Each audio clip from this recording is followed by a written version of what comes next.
그리고 이렇게 되어 있습니다. 오늘도 우리는 지금 교회에 와 있습니다. 어쩌면 여러분 중에 오늘 아침에도 집을 나서기 전에 고심하는 분이 있을 수 있어요. 오늘 내가 교회를 갈까?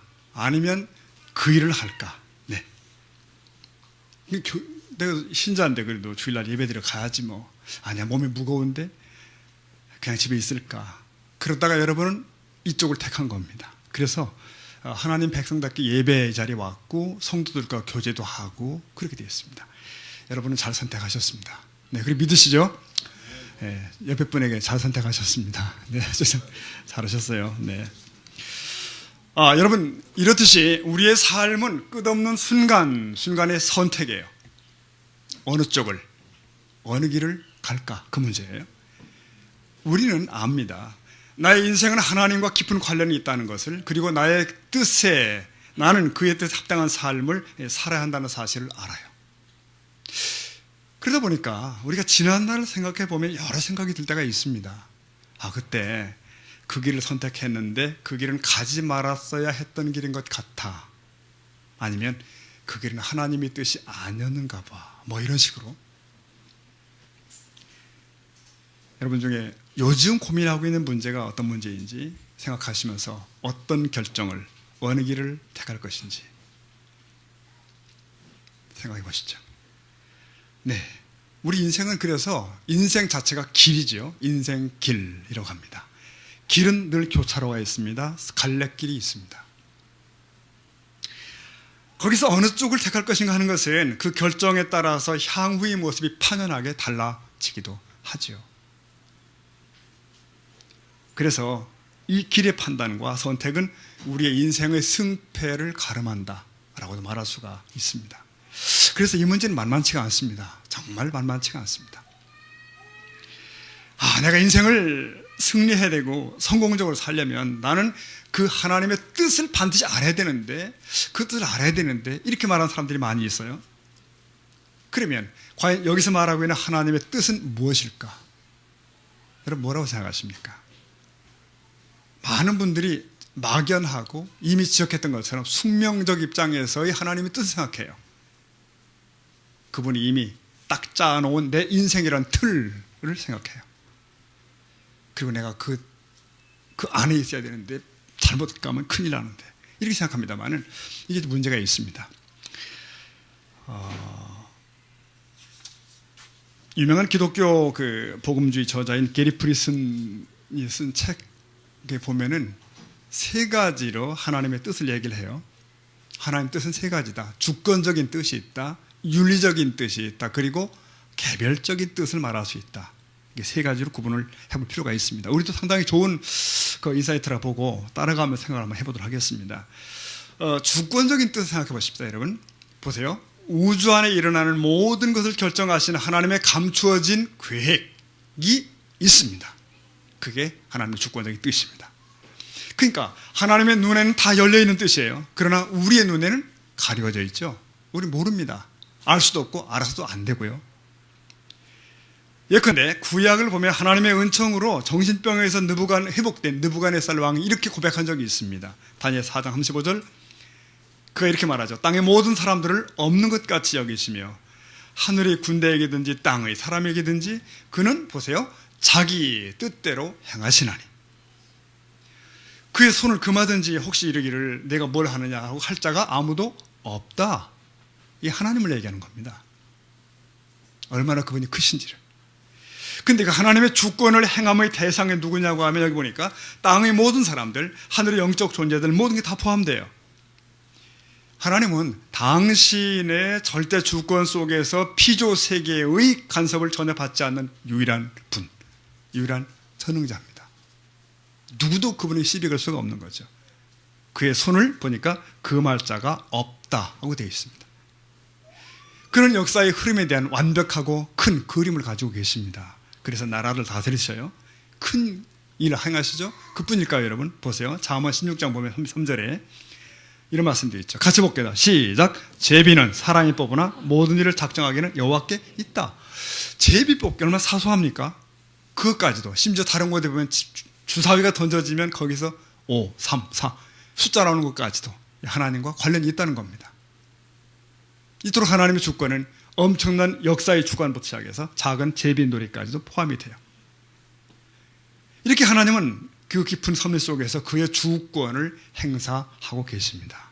그러나 우리는 그것을 알 수 없습니다.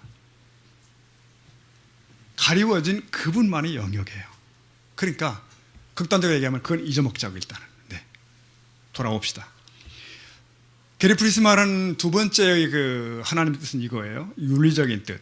근데 이 말을 얼핏 이해하면 뭐 윤리적, 도덕적 그런 뜻이라기보다는 제가 볼 때는 보편적인 뜻이 아닌가 싶어집니다. 하여튼 좋아요. 윤리적인 뜻이 있습니다. 뭐냐면은 이 윤리적인 하나님의 뜻은 드러나 있는 하나님의 의도하심, 하나님의 뜻하심들이에요. 이것이 하나님의 그분의 특성을 잘 드러냅니다. 그분은 거룩하시고 인내하시고 자비로우시고 용서하길 좋아하시고 하여튼 이런 식의 하나님의 품성들이 있잖아요. 그것이 성경 여러 곳에서 그분의 요구사항과 함께 드러납니다. 이 윤리적인 뜻들은 그래서 우리가 가져야 할 태도들을 지시를 합니다. 그리고 버려야 할 태도를 보여주기도 해요. 그래서 성경을 읽다 보면 하라, 하지 말라, 하라, 하지 말라 이런 말이 반복됩니다. 네. 신자들을 포함한 모든 인생의 궁극적인 목표가 무엇입니까? 그것은 바로 모든 일을 통해서 하나님께 영광을 돌리는 것이다. 고전 10장 31절 보십시다. 네, 같이 읽죠. 그런즉 너희가 먹든지 마시든지 무엇을 하든지 다 하나님의 영광을 위해 하라. 이것은 어쩌면 하나님의 그 윤리적인 뜻이 아마 최고봉 높은 데 딱 있는 그런 거 아닌가 싶어져요. 근데 이런 목적을 위해서 중간 목표들이 많이 주어지죠. 예컨대 다른 사람이 어떻게 대할 거냐? 용서하고 사랑하고 봉사하고 섬기고 이런 것들. 하나님이 주시는 책임 어떻게 할 것인가? 청지기처럼 섬겨라. 이런 얘기들이 전부 증빙 성경 구절과 함께 우리에게 계속 던져져 줍니다. 뭐 복음 전파, 성령 열매 맺기 어떻게 해라 이런 것들. 그런가 하면 특별히 디모데전서 2장을 보면 이런 말씀이 있는 거 아시죠? 3절에 보면은 이것이 우리 구주 하나님 앞에 선하고 받으실 만한 것인데 4절 봅니다. 시작. 하나님은 모든 사람이 구원을 받으며 진리를 아는데 이르기를 어떻게 한다고요? 원하신다. 하나님의 뜻이죠. 소원하시죠. 그러니까 이것은 어쩌면 하나님 많은 윤리적인 뜻 가운데서 또 두드러진 아마 큰 뜻, 큰 소원인 것 같아요. 이렇게 성경에 드러나고 있는 하나님의 뜻들, 이거를 윤리적인 뜻이라고 부릅니다. 여러분 이것을 이렇게 생각하십시다. 커다란 둥근 원으로 생각하시고 그 안쪽에 있는 것, 요게 신자답게 살기 위한 하나님의 뜻들, 명령들, 원리들이 요 안에 다 들어있는 거예요. 그럼 바깥쪽은 뭘까요? 바깥쪽은 애들 말로 꽝입니다. 하나님 뜻을 벗어난 것이고 거기에 있는 생각과 태도와 행동이 다 죄예요. 요한일서 3장 4절 보면은 그래서 죄를 지는 자마다 불법을 행하나니 죄는 불법이라 말씀합니다. 다시 원 안쪽은 하나님의 뜻입니다. 윤리적인 뜻입니다. 바깥쪽은 불법입니다. 하나님의 뜻은 바깥입니다. 그러므로 우리는 무엇을 원이 둘리를 잘 알아야 되겠구나. 그래서 읽잖아요. 이 원을 잘 알아야 될 것 같아요. 어떻게 해요? 요한 13장 17절 이하 성경이에요. 결국은 성경을 읽고 듣고 연구하고 계속 그렇게 해야 되겠구나. 우리 하나님 말씀을 더 치밀히 아는 만큼 우리는 하나님의 윤리적인 뜻을 지켜갈 수가 있습니다.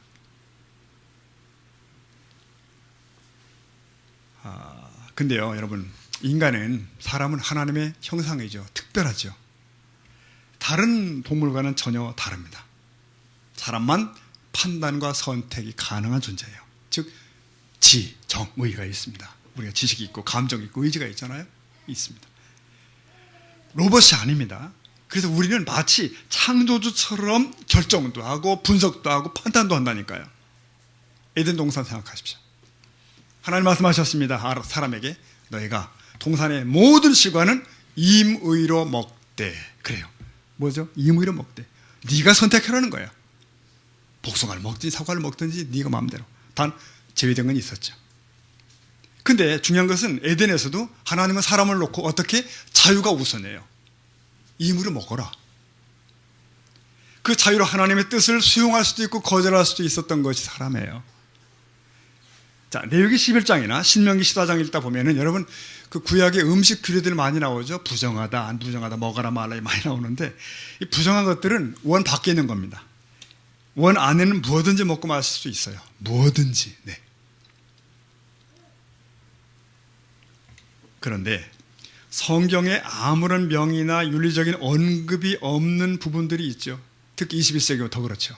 그 부분은 어떤지 아십니까? 사실은 자유입니다. 자유. 그러나 그 결과에 책임은 져야 됩니다. 하나님의 윤리적 뜻 안에서 결정된 것은 다 하나님 앞에 합당하다라고는 원리를 여러분 기억하셔도 돼요. 예를 들면 초대교회 같은 경우에 먹는 문제가 터졌는데 이건 에덴의 선악과 문제의 재현이라고 볼 수도 있죠.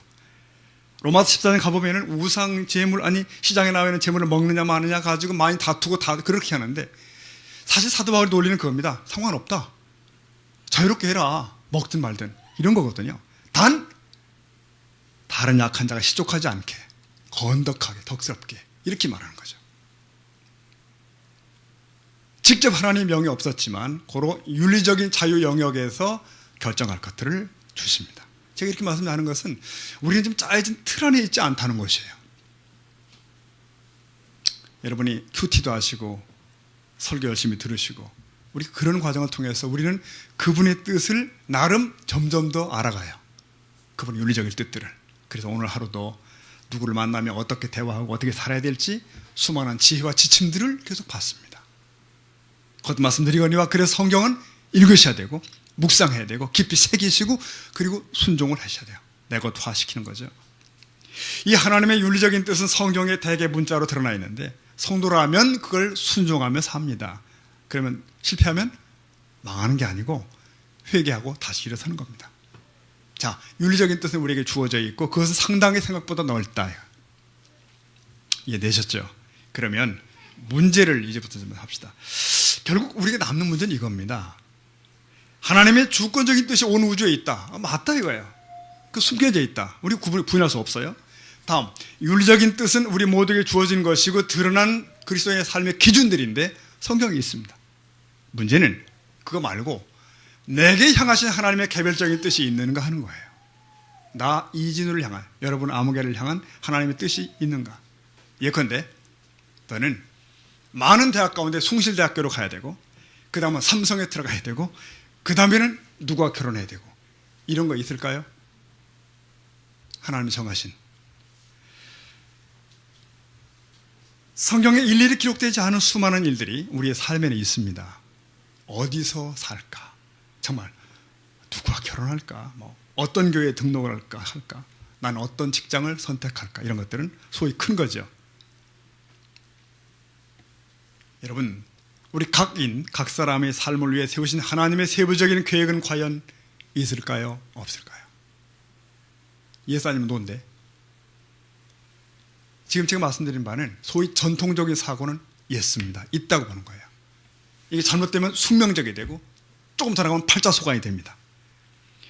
근데 우리가 대부분이 이 자리에 앉은 우리 모두도 저지난주도 제가 언급을 했지만 불구하고 그래도 하나님의 뜻이 있을 거야. 내 인생을 딱 그려놓은 것이 라고 또 생각하셔요, 여러분들. 왜 그러냐면 너무나 오랜 세월 우리는 그렇게 길들여져 온 겁니다. 왜 그렇게 됐는가? 성경을 우리가 잘못 이해하기 때문에 그런 거죠. 성경을 잘못 이해한다는 건 두 가지입니다. 하나는 성경이 원래 한글로 쓰여진 게 아닌 거 아시죠? 구약은 히브리어입니다. 신약은 헬라어. 그러니까 원어를 무시한 상태의 해석이나 번역은 문제를 일으킵니다. 원어를 찾아가야 되죠. 두 번째는 이 성경의 내용의 흐름을 무시한 채 성경 구절 하나를 끄집어냈을 때 발생하는 문제. 심각합니다. 그런 식으로 성경 보기 시작하면 2단, 3단, 4단 막 됩니다. 그게. 자, 전통적 사고, 즉 내 인생은 하나님이 규정한 그 길이 있다는 생각을 가지게 하는 대표적인 구절이 어디 있을까요? 오늘 아침 읽었습니다. 잠언 3장 5절, 6절이 바로 그겁니다. 다시 보겠습니다. 자, 5절에 너는 아무개야, 너는 마음을 다하여 여호와를 신뢰하고 내 명철을 의지하지 말아라. 좋아요. 6절 다 같이 시작. 너는 범사의 그를 인정하라. 그리하면 내게를 기도하시리라. 물론 너는 여러분 자신이고 그 다음 그는 누굴까요? 여호와를 인정하라. 그러면 내 길을 지도하겠대요. 자, 내길 지도한다는데 나를 인도하시는 하나님 모습이 보이잖아요. 이 구절이 그렇게 여겨집니다. 근데 여러분, 원래 히브리어 쓰여진 이 원어의 해석에 하면 그렇지 않다는 거예요. 이게 오히려 이렇게 해석하는 게 무난하다. 그리하면, 여기서 그리하면 내 길을 평탄하게 하시리라. 원래 이렇게 가요. 여기서 말하는 길이라고 하는 것은 하나님의 개별적인 뜻을 말하는 것이 아니라 우리의 삶의 일반적인 과정을 얘기하는 것이에요. 정확한 의미는 그가 내 삶의 모든 과정들을 형통케 하시리라. 굉장히 일반적이죠? 이런 내용이라는 거죠, 이게.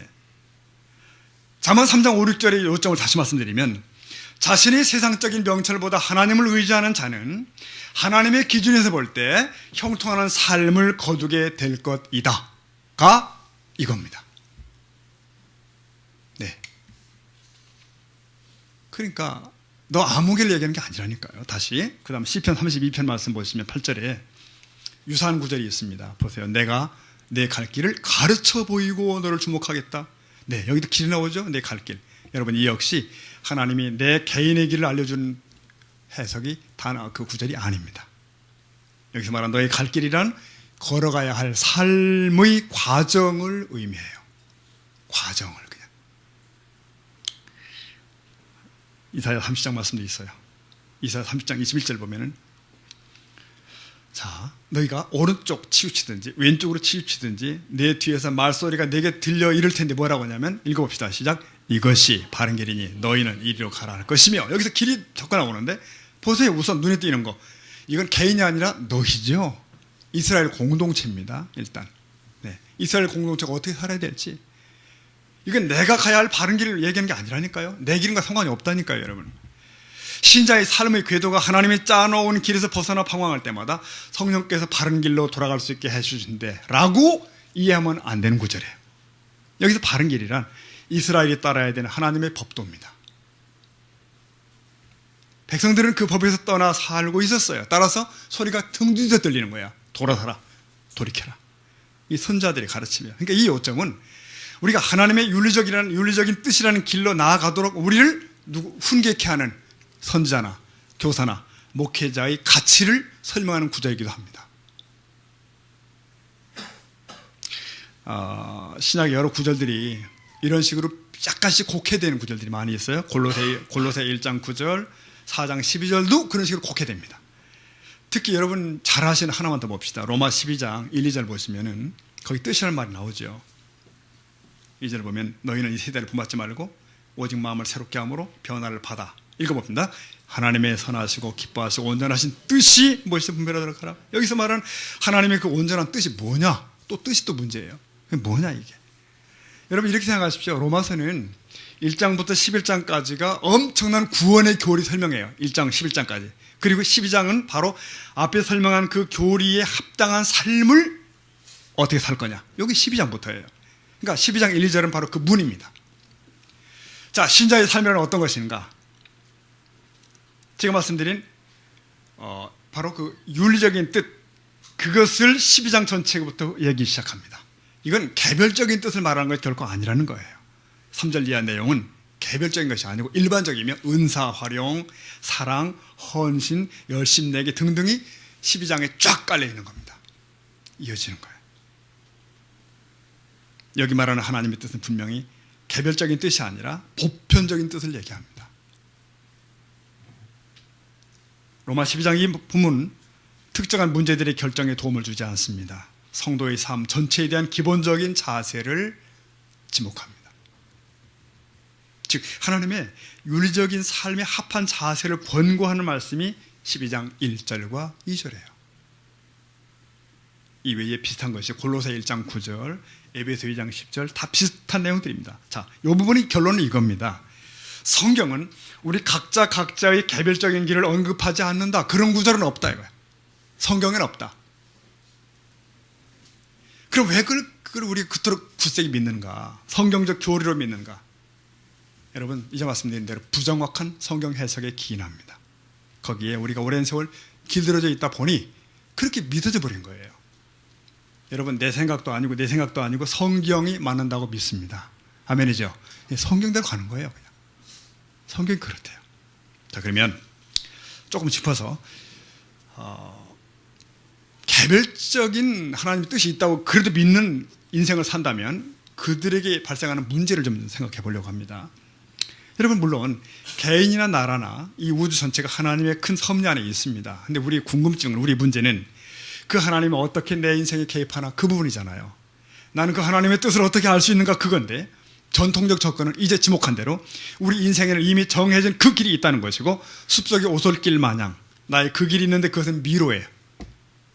찾기 어렵고 팔자소관이고, 그거 아니라는 겁니다. 여러분, 성경에 그런 건 없습니다.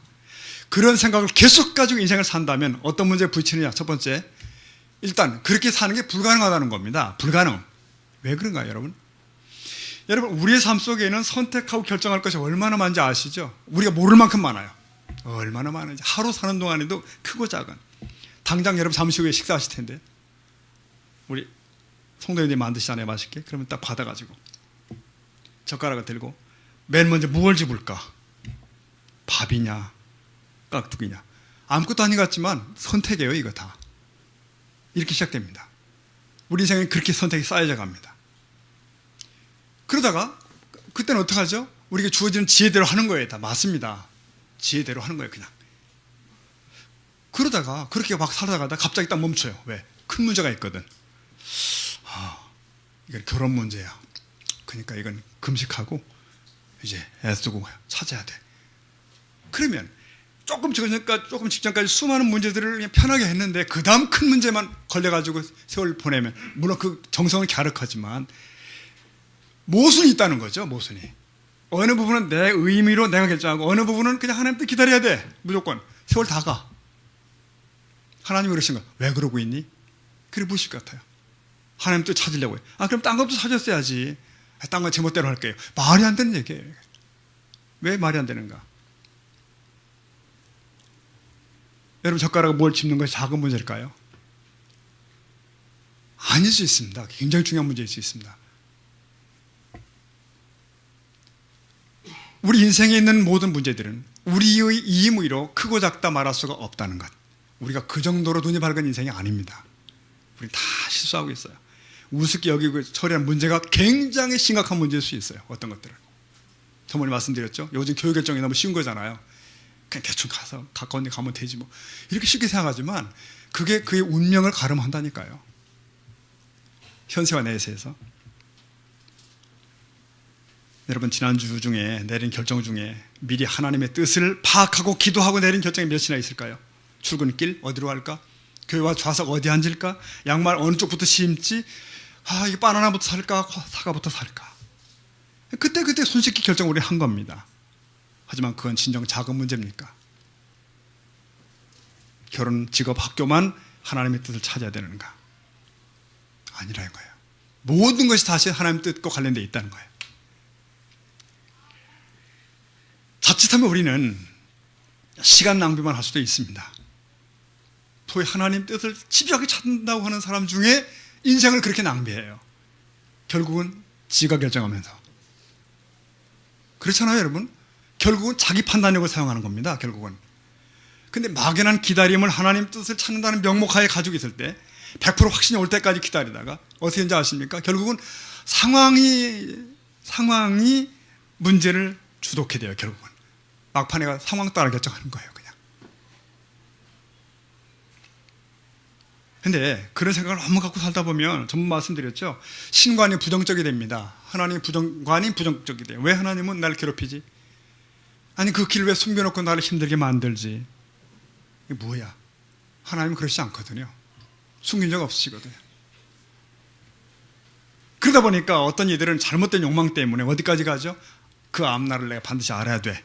그래가지고 신비한 예언자를 찾아가 암대가 머리 숙이고 말이에요. 얘기해달라고. 그리고 심지어 기독교인 점집에 드나들고. 왜? 알아야 되니까. 이런 쓸데없는 짓을 한다 이거예요. 우리 암날 미리가 알 수도 없고 알 필요도 없고요. 하나님 우리에게 열어놓고 계십니다. 선한 지혜를 주시고.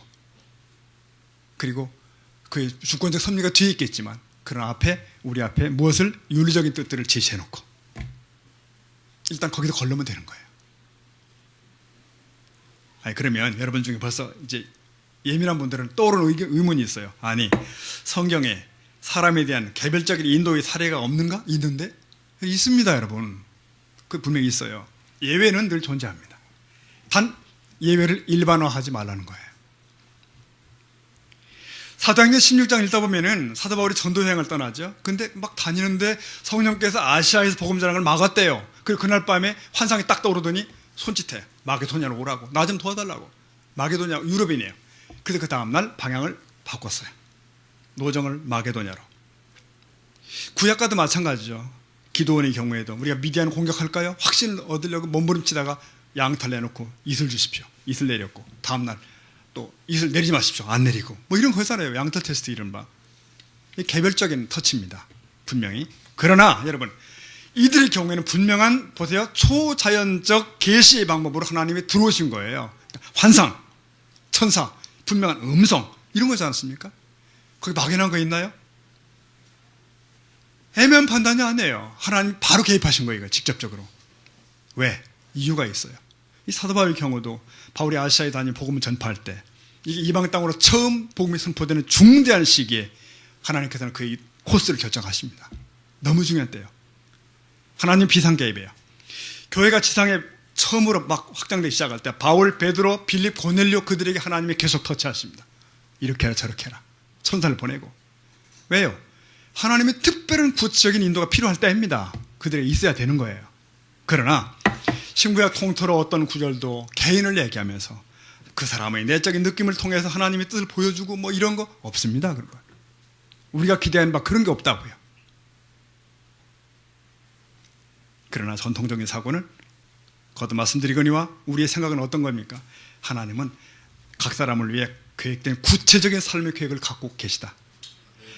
하나님은 그 계획을 내적인 느낌과 외적인 표현을 통해서 신자들의 마음에 계시하신다. 여러 가지 혼동이 옵니다. 근데 조심하실 것은 소위 하나님의 뜻이라 언급된 성경의 가르침들 있습니다만 그것은 개인의 뜻과 개별적인 뜻은 아닌 경우가 99%입니다. 하나님의 윤리적인 뜻, 성도들을 향한 일반적인 뜻을 의미해요. 이것은 우리에게 자유를 의미합니다. 책임을 의미합니다. 자, 말씀 매듭해 가십시다. 다시 하나님은 주권적인 뜻이 있나? 예, 그럽니다. 보편적 윤리적인 뜻을 가지고 계신가? 예, 그래 맞습니다. 특히 윤리적인 뜻은 성경에 나타나 있습니다. 그러나 개별적인 뜻을 우리에게 내놓으시나? 정해놓으셨나? 아닙니다. 여러분 당신의 일생은 미리 그려져 있지 않습니다. 하나님이 기대는 계시겠죠. 그러나 그건 별개 문제고 문제는 여러분이 찾아내야 되는 그 길은 없다는 거예요. 이 선택의 불안감에서 해방된 여러분 되기를 축복합니다. 해방이 있습니다. 왜? 진리를 알지 진리가 너희를 자유케 하는 것입니다. 진리는 우리에게 자유를 줘요. 여러분 기억하세요. 하나님은 질서의 하나님이시고 무질서가 아니신데 우주의 질서는 하나님의 주권적인 뜻의 결과입니다. 즉 해와 달이 정해진 궤도를 가고 있고 밀물과 썰물이 있으며 계절을 따라 꽃이 핍니다. 짐승과 새와 물고기들이 자기 정해진 자리에 머뭅니다. 그러나 사람은 달라요. 사람만 보편적 윤리적 결정을 내릴 수가 있습니다. 즉 사람에게 자유의지를 특별히 보장하십니다. 그러므로 하나님의 모든 일을 주관하신다고 하겠죠. 하지만 사람은 얼마든지 계획을 세울 수가 있습니다. 지난 시간에 말씀 야고보 4장의 그 상인들의 문제가 뭡니까? 그들이 자만과 그 자랑의 모순성이에요. 그들이 계획을 세운 건 문제 아닙니다. 그들은 어디로 장사하러 갈지 결정할 수 있습니다. 선택할 수 있습니다. 단 하나님을 제외해 놓은 자기 확신이 문제예요. 우린 된다 이래 버렸거든요. 그래서 거기 15절이 수정안입니다. 수정안 한번 보면 이렇게 보십시오. 이렇게 말씀했죠. 같이 봅니다. 시작. 너희가 도리어 말하기를 주의 뜻이면 우리가 살기도 하고 이것이나 저것을 하리라 할 것이거늘 이라고 했어야 되는 거예요. 저 사람들이. 근데 저들은 그렇게 안 했죠. 우리가 다 한다. 이렇게 됐습니다. 여러분 우리가 열심히 이 땅에 살면서 결정을 하고 선택을 하고 하나님 윤리적인 뜻을 존중하고 그러면서 가는데 물론 그 뒤에 하나님의 주권적인 뜻의 결과에는 어떤 결과가 나오더라도 우리는 복종할 수밖에 없는 존재이고 그런 계획을 세우셔야 됩니다. 그게 야고보에서 나오는 얘기예요. 감춰진 하나님의 계획, 그 주권적인 이유들을 가지고 계시지만 우리를 하나님께서 늘 개별적으로 알리고 주시고 끌어주시고 막아주시고 늘 그렇게 하실 필요가 없어요. 우리 주신 게 있다 이거예요. 우리 인생에 대한 하나님의 주권을 우리가 살아가며 계획 수립의 필요성을 배제하지 않습니다. 하라. 단지 하나님의 뜻에 겸손히 복종할 것을 요구하십니다. 모든 결정에 있어 신자는 모든 결정에 영향을 미치는 하나님의 주권적인 뜻과 결과에 미리 겸손히 복종해 놔야 돼요. 그 상인들이 놓친 것이 그겁니다. 그러므로 성도 여러분, 이제 진정한 결론이 도달했죠. 그렇다면 정말 중요한 게 뭐냐 이거예요. 정말 중요한 건 미래도 아니고 길도 아니고 지금 현재를 위한 하나님의 뜻을 찾는 일들이에요. 늘. 그것이 어디 있다고요? 윤리적인 뜻. 예수님은 우리에게 내일 일을 가지고 염려하고 걱정하지 그러지 말고 근심하지 말고 공중에서 돌보시지 않느냐 내가. 그러니 너는 지금 하나님을 먼저 구하라. 하나님의 나라와 그 의를 구하라. 그렇게 말씀하신 겁니다. 그러면 내가 어떤 길을 선택해도 그게 너희 삶에 대한 하나님의 뜻이야 라고 말씀하십니다. 성경의 사람들이 그렇게 살았습니다. 그런 자세를 가지면 우리가 취하여 갈 수 있는 길은 얼마든지 있습니다. 길은 하나가 아닙니다. 많습니다. 내가 하나님을 먼저 추구하는 한 모든 것이 하나님의 뜻이 될 수가 있습니다.